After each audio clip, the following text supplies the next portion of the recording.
Assalamualaikum warahmatullahi wabarakatuh. Selamat siang, semoga kalian semua dalam keadaan sehat dan berkah selalu.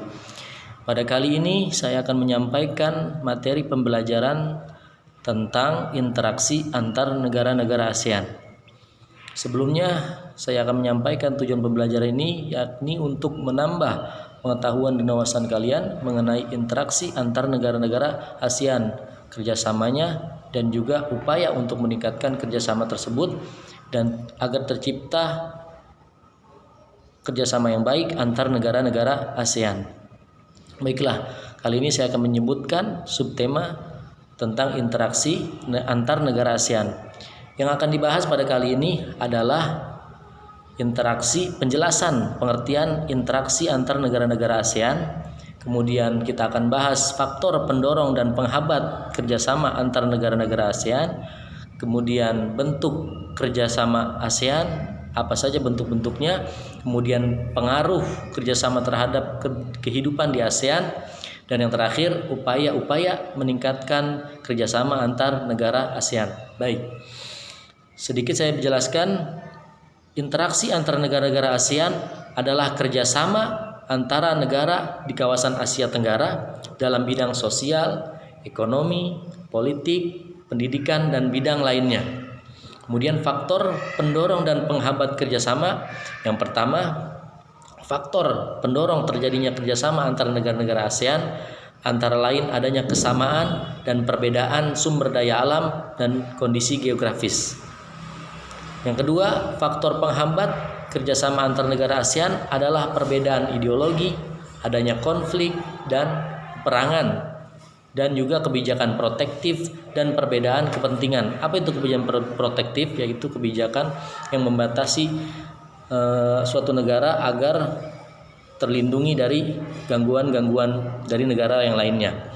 Kemudian bentuk-bentuk kerjasama. Bentuk-bentuk kerjasama antar negara ASEAN itu ada 3 hal. Yang pertama, bidang sosial budaya. Yang kedua, bidang politik dan keamanan. Dan yang ketiga, bidang pendidikan. Yang pertama, bidang sosial dan budaya. Bidang sosial dan budaya bertujuan untuk menciptakan kerukunan, kemajuan bersama antar negara anggota ASEAN. Jadi tujuannya untuk menciptakan kerukunan dan kemajuan bersama antar negara ASEAN di bidang sosial dan budaya. Yang kedua, bidang politik dan keamanan. Ya, tujuannya untuk menciptakan keamanan dan stabilitas dan perdamaian di kawasan Asia Tenggara, sehingga kawasan Asia Tenggara mempunyai pertahanan dan politik yang baik. Yang ketiga, bidang pendidikan. Bidang pendidikan bertujuan untuk meningkatkan kualitas pendidikan di kawasan Asia Tenggara dan daya saing internasional, sehingga masyarakat di kawasan Asia Tenggara mempunyai sumber daya manusia yang berkualitas. Kemudian kita bahas pengaruh kerjasama terhadap kehidupan di ASEAN. Di kawasan negara di kawasan Asia Tenggara sepakat untuk membuat pasar tunggal. Nah, pasar tunggal ini dikenal dengan sebutan Masyarakat Ekonomi ASEAN atau MEA, Masyarakat Ekonomi ASEAN. Yang kedua, dengan adanya Masyarakat Ekonomi ASEAN ini, suatu negara dapat menjual barang atau jasa ke negara anggota ASEAN dengan mudah. Ya, jadi mempunyai suatu pasar tunggal yang di mana anggotanya adalah negara-negara ASEAN, sehingga mereka semua bisa saling menukar barang dan jasa. Yang ketiga, oleh karena itu setiap negara anggota mulai bersaing dalam menyiapkan sumber daya manusia sehingga mampu bersaing dalam MEA, Masyarakat Ekonomi ASEAN, karena yang terpenting adalah sumber daya manusianya.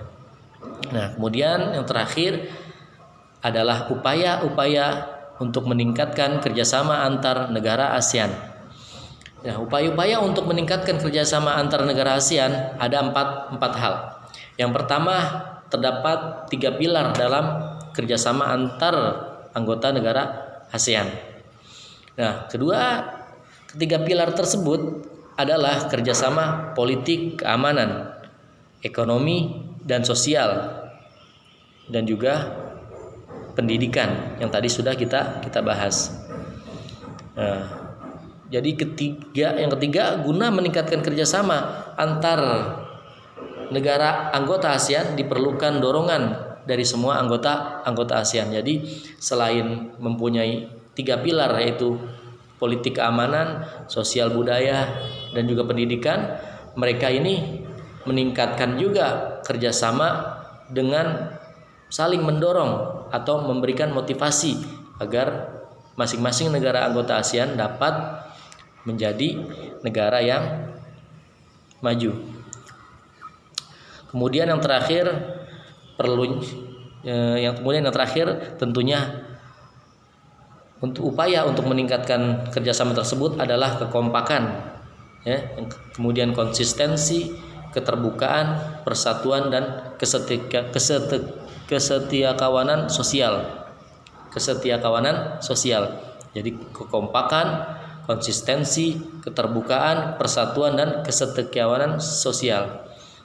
Ya, itu saja pembelajaran pada kali ini. Semoga kalian dapat mengambil pelajaran dengan baik.